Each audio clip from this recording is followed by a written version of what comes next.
Cześć, witajcie moi drodzy. Nazywam się Michał Rusin i jeżdżę z kamerą solo po planecie.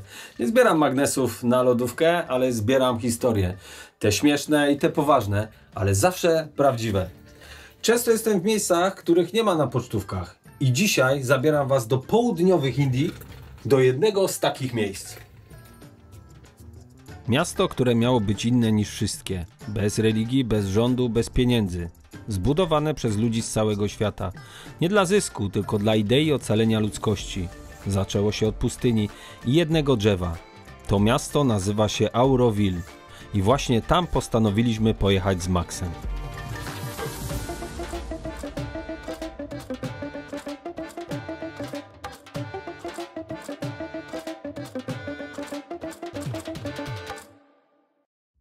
Opuszczając Sri Lankę oddałem tuk-tuka, którym samotnie przejechałem ponad 2000 km. Po tej małej samotnej przygodzie połączyłem siły z Maxem. Kupiliśmy bilety do Chennai na południu Indii. A właściwie ja już miałem bilet, a Max stwierdzi parę dni wcześniej, że dołącza do mnie. We are at the airport waiting for our flight to Chennai. And for you, where are you? You should be here. Dlaczego akurat Chennai? No nie wiem, nie było w tym żadnego mistycznego przeczucia, żaden jogin mi tego nie wyszeptał. Po prostu spojrzałem na mapę i klipnąłem, kup. To nie jest jakiś top kierunek dla turystów, ale ja wychodzę z założenia, że ciekawe historie można znaleźć wszędzie, nawet u mnie pod blokiem.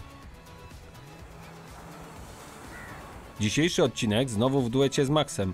Spotkaliśmy się w Etiopii ponad 2 lata temu. Jakoś tak wyszło, że zamiast się pożegnać, zaczęliśmy wspólnie kręcić się po świecie. Nawet spoko jest klima, ale ma to potrwać kuźwa 14 godzin. Później były Indie, była Sri Lanka. Jak ktoś nas już wtedy oglądał, to może kojarzycie te akcje. Na przykład jak w nocy właziliśmy do najbardziej nawiedzonej wioski w Indiach. Albo jak na Sri Lance wspięliśmy się na świętą górę Adama. Linki do tych filmów zamieszczam w opisie. To Max zaproponował, żeby jechać do Auroville. Ja wtedy nawet nie wiedziałem, że coś takiego istnieje. Pokazał mi zdjęcia, wielka złota kula pośrodku jakiegoś ogrodu. Wyglądało to trochę jak plan filmowy z Gwiezdnych Wojen. No i pomyślałem, okej, czemu nie? Może być niezła historia. I tak właśnie z braku planu powstał plan. Jak to zwykle u Maxa bywa. Startowaliśmy z Chennai, to miasto, które kiedyś nazywało się Madras, czyli jeszcze z czasów brytyjskiej kolonizacji. Ale zamiast wchodzić w historię, wskoczyliśmy od razu do autobusu. Tak oto ruszyliśmy z Maxem do Pondicherry. Auroville leży na południe od Chennai, około 150 km, niedaleko Pondicherry, miasteczka, które wygląda jakby ktoś urwał kawałek Francji i rzucił go na indyjskie wybrzeże. Podróż tym dyliżansem trwała ponad 4 godziny, z czego połowa to było stanie w gigantycznych korkach. Kilka przystanków za nami i autobus jest zatakowany po brzegi. Ja siedzę tutaj obok jakiejś pani, Max tam obok 2 innych osób. Krowy na ulicach, święte krowy. Nie wolno ich przeganiać, tylko trąbić i może zejdą. No, ciasno się robi. Dotarliśmy na miejsce w nocy. Jeszcze szybka kolacja i do spania, bo nazajutrz mieliśmy już ułożony dokładny plan. Pojechał Ogór, a chłopaki zostali sami. What are we going to do now? It's 10:30, man. Yeah, now we find a rickshaw, tuk-tuk. Okay. You didn't bring your tuk-tuk from Sri Lanka? No, I can drive. Dobrze, że chociaż jeden z nas ma internet. Ja to powiem tak szczerze, odciąłem się zupełnie. Max ma tam trochę roamingu, a ja nie mam nic. Nic się nie dzieje. My jesteśmy gdzieś tutaj w szczerym polu. Ktoś tu Yeah, love it. Yeah. Pachelka budowlana, znam to z grilla. Też z takiej korzystałem. Partyzanckie patenty są najlepsze.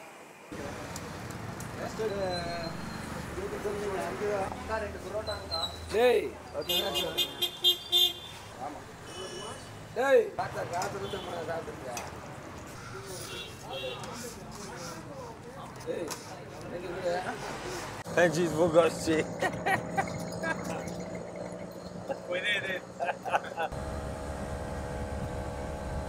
We have arrived, man. Finally. Let's have a look. See the funk monk. Funk Monk. This is the place. Okay. Goodbye. Open. A kogo my tu mamy? What's up, man? It's a gratitude room, eh? Następnego dnia ruszyliśmy z Maxem do Auroville. Można tam zwiedzić galerię, mają swoje wege bistro. Centrum informacyjne to tak, ale żeby wejść do tego głównego punktu, czyli do Matri Mandir, tej złotej kuli w środku ogrodu, trzeba mieć wcześniejszą rezerwację. Dlaczego? Bo jak mówią mieszkańcy, to nie jest atrakcja turystyczna. Nie płacisz za wejście, ale też nie ma tak, że wchodzisz z ulicy. Ilość miejsc jest limitowana. Coś około kilkudziesięciu osób dziennie, nie więcej. My klasycznie przyszliśmy bez rezerwacji, ale jeszcze nie wiedzieliśmy, że los będzie łaskawy. Zanim jednak opowiem, co się wydarzyło, to muszę wam przybliżyć historię, bez której to miejsce nie miałoby sensu. Cofamy się jakieś 500 lat. W wiosce Irumbay żył jogin. Gość tak głęboko wjechał w medytację, że zablokował deszcz. Siedział pod drzewem, aż ziemia wyschła na wiór. Ludzie przestali siać, a on dalej siedział pod tym drzewem. W końcu zjawiła się tancerka. Zaczęła mu podsuwać jedzenie. Facet ruszył się, zaczął jeść. Mrowisko z ciała mu zeszło. Deszcz wrócił. Wszyscy byli szczęśliwi. Król zorganizował ceremonię. Tancerka tak tańczyła, że zgubiła bransoletkę, ale jogin ją znalazł i założył jej na stopę. I tu się zaczęło. Skandal, zbezczeszczenie. Co to ma być? Bogowie się wkurzyli. Spadł deszcz kamieni, a ziemia zamieniła się w pustynię. Na koniec jogin powiedział: kiedyś przyjdą ludzie z daleka i znów uczynią tę ziemię zieloną.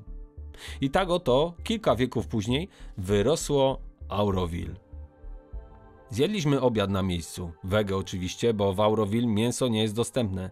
Siedzimy, jemy, aż nagle Max rzuca z kamienną twarzą: na razie ci nie powiem, ale za niedługo się wyjaśni pewna rzecz.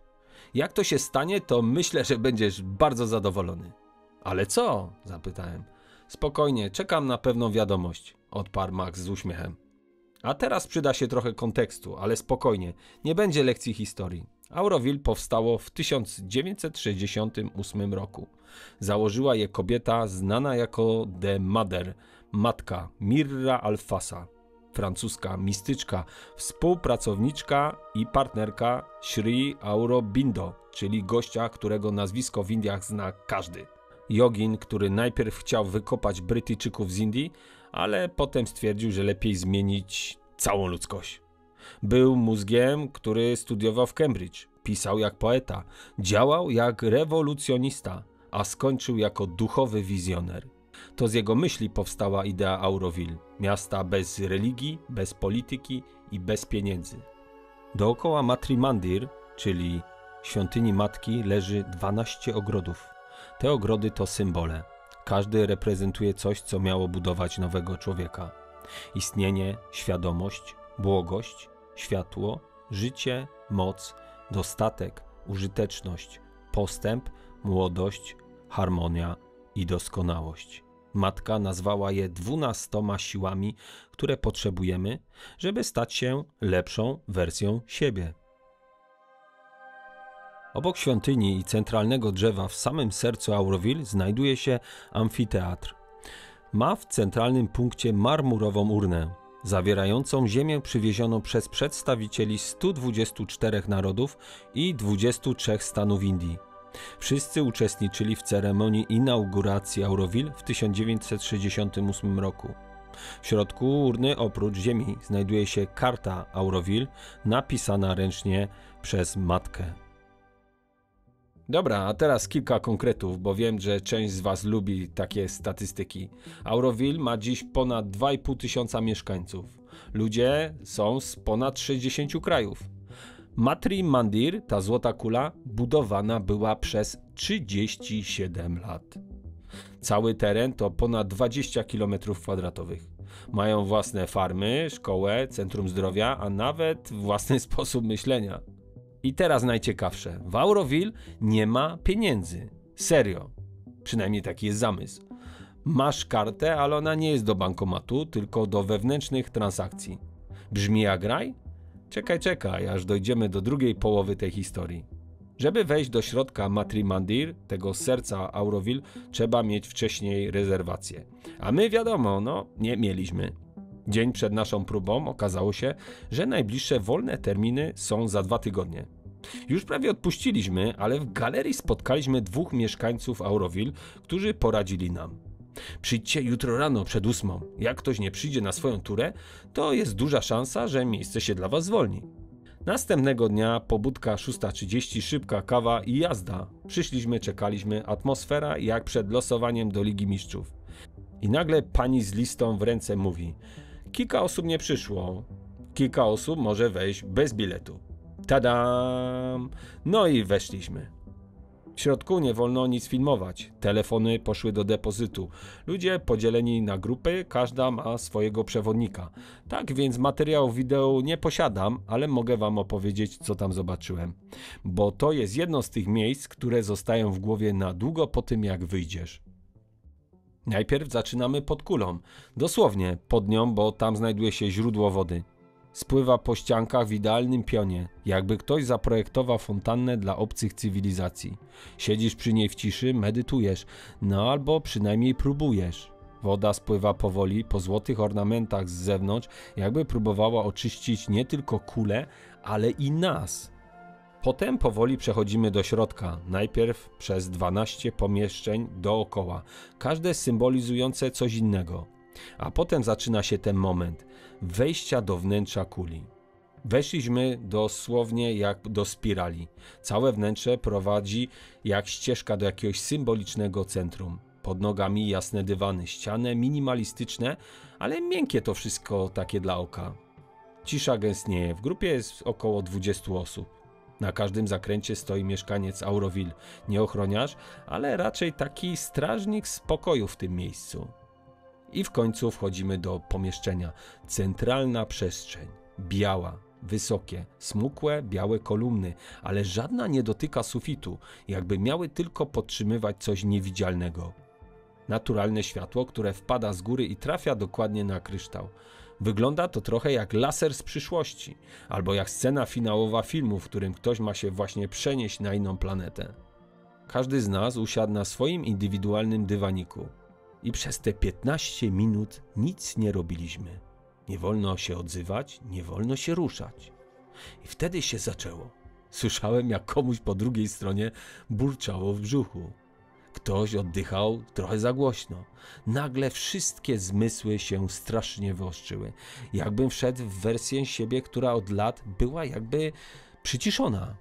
Nie wiem, jak to działało, ale ciekawe to było doświadczenie. To miejsce to nie jest jak kościół, to nie jest świątynia, to coś pomiędzy. Nie wiem, jak to wam dokładnie opisać, ale wiem, że wyszedłem stamtąd trochę inny. Po wyjściu z tych ogrodów Max w końcu zdradził, co to za tajemnica, którą miał w rękawie. Spotkamy się z Aurosonem, powiedział. Z kim? Zapytałem zdziwiony. Z Aurosonem, czyli pierwszą osobą urodzona tutaj w Auroville. No i przyznam szczerze, szczęka mi opadła do samej ziemi. To gość, który od pierwszego oddechu jest częścią tego eksperymentu. Mieszkaniec numer 1, jak sama nazwa, jak jego imię wskazuje, Aurosan. Pół godziny później podjechał facet na motorze, średni wiek, wysportowana sylwetka, siwe włosy. Wyglądał trochę jak architekt. Machnął na nas ręką: jedźcie za mną, panowie. Więc skoczyliśmy z Maxem na skuter i ruszyliśmy za nim przez pola ścieżki Auroville, aż w końcu dotarliśmy pod jego dom. Willa z lat 70., ale taka z duszą. Betonowe ściany, dużo powietrza, spokój, żadnych cudów. Po środku dziedziniec z małym basenem, raczej do patrzenia niż do pływania. Auroson robi nam herbatę, a my z Maxem obchodzimy wokoło, podziwiamy, jesteśmy pod wrażeniem. Piętro, przestrzeń, ogród pełnych dziwnych takich fajnych roślin. Chciałem nagrać z nim rozmowę, wiecie, wywiad, pytania, odpowiedzi, montaż, może jakiś dramacik w tle, ale nie tym razem. Zamiast tego Auroson powiedział mi, że kiedyś spędziła z nim pół roku polska dokumentalistka, pani Katarzyna Boni, żeby napisać książkę o tym miejscu i o nim. Po czym rzucił do mnie pół żartem, pół serio. Słuchaj, pół roku tutaj mieszkała ze mną, a później musiałem iść na terapię. Tak się uśmialiśmy wszyscy, no i wtedy odpuściłem moje podcastowe zaloty. Ale pogadaliśmy jeszcze chwilę, oczywiście bez kamery. Auroson mówił, że Auroville miało być miastem miłości i przyszłości. Miastem, w którym ludzie nie mają podziałów, nie wyznają ani religii, nie ma polityki, nie używają pieniędzy. Mieli być samowystarczalni, żyć w harmonii, trochę jak w hipisowskich snach z końcówki lat 60. I przez pierwsze lata tak właśnie było, ale potem przyszła codzienność. Zaczęły napływać pieniądze z zewnątrz, z różnych stron świata. Zaczęły się spory o to, kto ma rację, kto rządzi, kto ma większe wpływy. No właśnie. I może oficjalnie nikt tam nie rządzi, to przecież ktoś musi podejmować jakieś decyzje, prawda?